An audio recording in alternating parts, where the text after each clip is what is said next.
Vamos a ver, ¿cómo ve Repsol en el mercado español? ¿Qué está ocurriendo? ¿Y cómo será la oferta y la demanda en el futuro? Pues en el mercado español, yo antes me he ahorrado la previsión del Fondo Monetario, pero realmente el Fondo Monetario es una previsión muy mala porque es crecimiento negativo en 2009, la OCDE dijo -2, pues creo que el fondo dice algo menos. Y lo que está ocurriendo en España es que la actividad económica en gran medida explica el consumo y el vector de transporte, que es el 65% del consumo final de petróleo en España, tiene un 70% ligado a la actividad económica y un 30% al vehículo privado. En lo que es la actividad económica, clarísimamente se percibe una reducción de actividad económica y de ventas, sobre todo de diésel, y en lo que es el consumo de hogares o de vehículo privado también se aprecia, pero en menor medida. Lo que sí es cierto es que estamos viendo quizá la primera reducción del consumo total de productos para el transporte en España desde el año 79. Yo quiero decir una cosa. España se ha beneficiado del petróleo barato. Ya sé que me van a decir que usted trabaja en una petrolera. No, lo digo como analista o como economista. Durante los años 90 nosotros nos hemos especializado en cosas que son intensivas, en actividades que son relativamente intensivas en energía. Pero nuestra energía ha sido muy barata porque el petróleo era lo más barato. Ahora, conforme ha subido el precio del crudo, España ha hecho inversiones en otro tipo de energía, no en el transporte, que sigue siendo petróleo, pero sí en eólica, y aquí hay pruebas en Aragón y en otras. Nosotros lo estamos haciendo con biocarburante.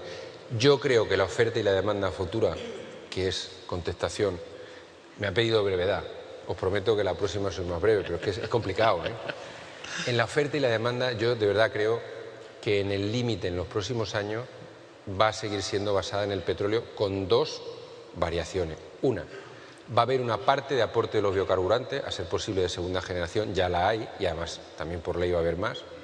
Y dos, sí que va a haber tanto coches híbridos eléctricos como híbridos eléctricos, digamos, que se puedan recargar en la red.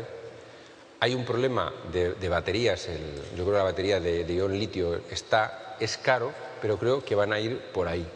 ¿Cuánto de eso suponga en el total? Yo creo que muy poco. El otro día estamos viendo los números. Mire, si la energía solar en el mundo creciese a tasas del 50%, no pasaría en los próximos 10 años de significar el 2%. Con lo cual, o hay un descubrimiento grande, o las tasas de crecimiento de biocarburantes, de solar y de fotovoltaica implican algo en la matriz energética. En el caso del petróleo, que casi todo va al transporte, creo que vamos a seguir teniendo combustibles fósiles en un 80 o un 90%. Una pregunta muy de actualidad. El señor Obama, en USA, ha declarado comenzar en su agenda por la prioridad energética. ¿Cómo interpretaría esa prioridad? Bueno, hasta enero no sabemos cómo desarrollará su política energética. Lo que ha dicho Obama en relación a lo que ha dicho McCain y lo que ha habido de negociaciones en el Congreso americano en materia energética indica dos cosas. Uno, eficiencia energética. Dos, energías alternativas. La matriz de energías alternativas en Estados Unidos es mucho más limitada por ejemplo, que en España. Prácticamente no hay eólica, la solar está empezando y está muy ligada a que es un país que ha sido, hasta el año 60, no necesitaba prácticamente importar. Si ustedes analizan la economía americana, la energía explica el 30% del déficit. Pero es que además el crecimiento de las importaciones, es un país que ha pasado de producir 12 millones de barriles día a producir 5. Es un país que produce menos petróleo, entonces su reto es producir más energía. Y en ese debate McCain está a favor de explotar todo lo que es la posibilidad de exploración, y lo que yo he entendido a los demócratas y a Obama es que no se niegan a eso con controles, pero quieren aumentar la eficiencia, que yo creo que es la clave, y dos, las energías alternativas. Parece lógico. Una pregunta dice, y cuando empieza a escasear el crudo, ¿cuál será el escenario? Hombre, ahí os he comentado la idea de cuándo se piensa que va a producirse lo máximo de producción de crudo, y dos, hay crudos no convencionales y además hay otros elementos, es decir, el gas to liquid, que es hacer líquidos para transporte procedente del gas, es muy caro, tiene también energéticamente, pues la ecuación sale que gastas mucha energía para producirlo, pero indudablemente también hay muchas reservas de gas y por lo tanto yo creo que el crecimiento sería 1, crudos no convencionales, 2, como he señalado, biocarburantes, 3, hay una posibilidad que no está valorada, que es a través de otras fuentes de energía como electricidad cubrir la demanda, parcialmente la demanda de transporte y es básicamente lo que hay previsible en los próximos 30 o 40 años. Y el crudo, y con esto acabo, el crudo, por ejemplo, hoy en día, cuando se dice cuando se acabe, en realidad, como os he dicho, hay un tema tecnológico, es poder extraer más crudo de lo que ya hay, y eso sería muy importante.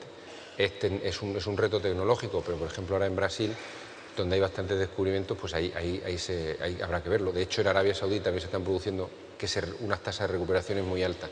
Pero el gran reto de que se acabe o no se acabe el crudo es tecnologías que eviten que esos campos maduros que he señalado tengan una caída en la producción muy rápida. Parece que el precio del petróleo influye bastante en el mercado de derivados, más incluso que la oferta y la demanda. ¿Está de acuerdo con eso y cómo se podría evitar? Yo creo que más que la oferta y la demanda no, porque los productos financieros, siempre que haya apalancamiento, y con esto digo, oiga, mire usted, yo tengo 10, creo un fondo, creo un hedge fund, pido un crédito por 90 y cojo con estos 100 y me voy al mercado de futuros y compro algo. Pues compro algo que yo piense que su precio va a aumentar y que me va a dar rentabilidad. Entonces, una parte de la inversión financiera nace en los mercados de petróleo porque intentan rentabilizar con tipos de interés muy bajos, tanto fondos de pensiones como fondos de inversión, unos portfolios, unas carteras que además ven que históricamente el precio del crudo pues no está relacionado con la bolsa. Es decir, si cae la bolsa, el precio del crudo no se mueve. Entonces, eso en el fondo se basa en que ellos consideran estas expectativas. Oiga, el petróleo es necesario, es muy difícil prescindir de él y vemos que no hay una respuesta de la oferta, vemos que no aumenta la producción de crudo. ¿Qué es lo que ocurre? Que cuando el apalancamiento es muy grande, cuando la gente invierte masivamente y mueve el precio hacia arriba, la inversión financiera se retroalimenta. Y ahí es donde es muy difícil de explicar cuál es el aporte de las condiciones financieras. Es como si ahora me preguntáis, oiga, ¿y de lo que se ha deshecho hasta ahora, cuánto es financiero? Yo creo que una gran parte es financiero. O sea, no creo que el mercado pueda bajar $70, lo mismo que ha subido, solo por condiciones de oferta y demanda. Una parte es que se ha deshecho. Yo creo que las condiciones de oferta y demanda son las que a largo plazo deberían mandar, y de hecho mandan, y hay veces que las condiciones financieras explican, yo diría que hasta incluso un 30% del precio, no más, pero esto es una valoración casi, como les diría, cualitativa y muy difícil de cuantificar. Pero no soy de los que piensan que todo lo que hay aquí es un tema financiero. Incluso si mañana el precio se va a $40 barril, diré, eso es en el corto plazo, dígame cuál es el precio a 10 años del petróleo. Aquí hay una pregunta que puede ser muy rápida y es un poco para aprender de una gran empresa como Repsol. Dice, bueno, ¿cuál es la estrategia de Repsol ante una situación como la actual de crisis? ¿Recorta presupuestos o los incrementa y en qué áreas? Lo primero, la estrategia nuestra está definida a unos precios que por debajo de lo que tenemos ahora. Es decir, nuestra estrategia es, vamos a crecer en exploración y producción y somos la primera empresa industrial de España por volumen de inversión. Vamos a invertir más de 3.500 millones en refinerías, ¿no? En Cartagena, en Bilbao, en Petronor y en el futuro en Tarragona. Entonces, nuestra estrategia es, mire ustedes, los precios a largo plazo que nosotros tenemos en nuestro plan estratégico implican que a 50 o 60 dólares mi inversión me da resultado. Pero además yo tengo una inversión en refino, en España, que es una inversión importante para el país por dos razones. La primera, porque crea valor añadido sobre algo que no se está creando. Es decir, en vez de importar diésel que vale X ya elaborado, voy a importar más petróleo, además de baja calidad, y voy con el valor añadido, voy a producir diésel de alta calidad para el sector español. Esto es muy importante. El sistema de refino español permitió reducir el déficit comercial. España era un país antes sin refinería que importaba gasolina y exportaba fuelóleo. Ahora es un país que importa productos de baja calidad, o sea, crudos de baja calidad, y está importando diésel, pero exporta gasolina. Entonces, ¿vamos a recortar? No. Lo que sí está claro es que si hay un problema de liquidez, habrá que amoldar los tiempos, pero esas inversiones que tenemos decidido consideramos que siguen siendo rentables. Y dos, en determinados proyectos que nosotros no operamos, que son los proyectos de aguas profundas, ahí sí que hay que revisar cuánto es el precio al cual podemos seguir con esos procesos de inversión. Y ahí se está revisando. No es que esté, o sea, ya está en la cartera resuelto esos proyectos. En el caso de Brasil lo hemos descubierto. Entonces, el desarrollo de ese campo tardará más o menos en función de estos precios. Y les cuento, tiene dos efectos. El primer efecto es sencillísimo. Como el precio es menor, vamos a invertir menos. Pero el segundo es positivo. Ustedes han visto el semaforito de la entrada de las empresas internacionales en otros países donde está el 90% de la reserva. Se estaban cerrando en el 2000 a precios muy altos.